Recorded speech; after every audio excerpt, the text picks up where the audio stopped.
लोकसभा चुनाव करीब आते ही सियासी घमासान शुरू हो चुका है। दिल्ली के सीएम अरविंद केजरीवाल और प्रवर्तन निदेशालय के बीच चल रही उठापटक अभी शांत भी नहीं हुई थी कि अब अरविंद केजरीवाल ने भाजपा पर हमला बोल दिया है और आरोप लगाते हुए कहा कि भाजपा अफवाह फैला रही है कि आबकारी नीति मामले में मुख्यमंत्री अरविंद केजरीवाल को गिरफ्तार किया जा सकता है।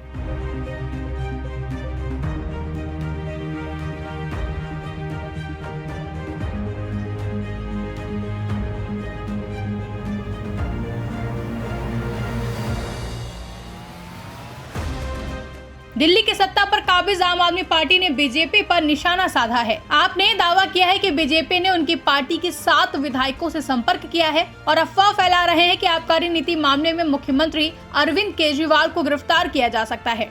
इस बारे में सीएम केजरीवाल ने भाजपा पर हमला बोलते हुए सोशल मीडिया एक्स पर एक लंबा चौड़ा पोस्ट किया और दावा किया है कि बीजेपी दिल्ली में आपके विधायकों को तोड़ने की कोशिश कर रही है। केजरीवाल ने एक्स पर लिखते हुए कहा कि पिछले दिनों इन्होंने हमारे दिल्ली के 7 एमएलए को संपर्क कर कहा है कुछ दिन बाद केजरीवाल को गिरफ्तार कर लेंगे, उसके बाद एमएलए को तोड़ेंगे। 21 एमएलए से बात हो गई है, औरों से भी बात कर रहे हैं। उसके बाद दिल्ली में आम आदमी पार्टी की सरकार गिरा देंगे। आप भी आ जाओ, 25 करोड़ रुपए देंगे और बीजेपी की टिकट से चुनाव लड़वा देंगे। हालांकि उनका दावा है कि उन्होंने 21 एमएलए से संपर्क किया है, लेकिन हमारी जानकारी के मुताबिक उन्होंने अभी तक 7 एमएलए को ही संपर्क किया है और सबने मना कर दिया है।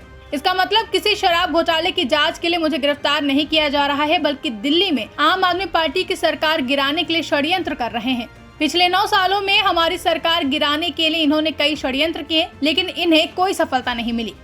वहीं केजरीवाल के इन आरोपों पर पलटवार करते हुए बीजेपी नेता मनोज तिवारी ने कहा कि अरविंद केजरीवाल तो झूठ बोलने के महारथी हैं, इनकी सरकार बची ही कितने दिन की है। अरविंद केजरीवाल जी झूठ बोलने के तो महारथी हैं। वो अपने बच्चों की जो झूठी कसम खा सकता है, वो ऐसी झूठ बोल सकता है। जहां तक रही इनके विधायकों की, उनके सरकार की, इनकी सरकार अब है ही कितने दिन की। इनकी सरकार ज्यादा से ज्यादा 2025 जनवरी तक चलेगी।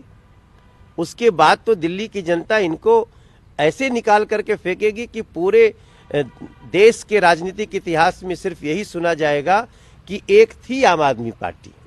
गौरतलब है कि ईडी बार बार शराब घोटाले से जुड़े मनी लॉन्ड्रिंग केस में पूछताछ के लिए दिल्ली के मुखिया अरविंद केजरीवाल को समन भेजती है और केजरीवाल हर बार कोई न कोई बहाना बनाकर ईडी के सामने पेश होने से मना कर देते हैं। हर बार समन के बाद आप नेताओं की तरफ से कहा गया कि ईडी अरविंद केजरीवाल को पूछताछ के बहाने बुलाकर गिरफ्तार करना चाहती है, जिसके बाद अब मुख्यमंत्री अरविंद केजरीवाल ने भाजपा पर गंभीर आरोप लगाते हुए ये बात कही है। फिलहाल अब देखना दिलचस्प होगा कि अरविंद केजरीवाल के इन आरोपों में कितनी सच्चाई है और इनका लोकसभा चुनाव में क्या असर देखने को मिलेगा।